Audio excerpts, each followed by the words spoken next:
আপনার বাসা কোন জায়গায়? যুগন্ডনগর। কি করতে এসেছিলেন আপনি? কিভাবে বাড়ি লাগাইছেন এই জায়গাতে?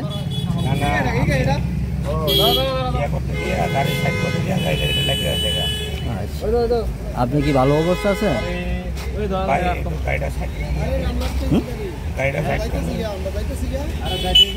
আপনি কি ভালো অবস্থা আছেন? 100 আপনি কি ভালো অবস্থা নাকি ড্রিঙ্কিং অবস্থা?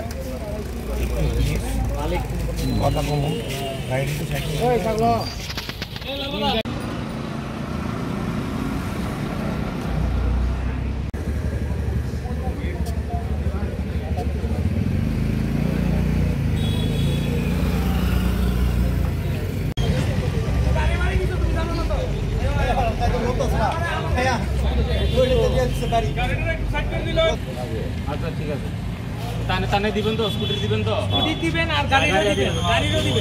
আচ্ছা ঠিক আছে। হ্যাঁ, আপনি কথার যাতে থাকেন, এই নেশার ভাবে যাতে না থাকেন। কালকে আরে নেশা করে সুদ দাও, পুরো সুদ দাও না।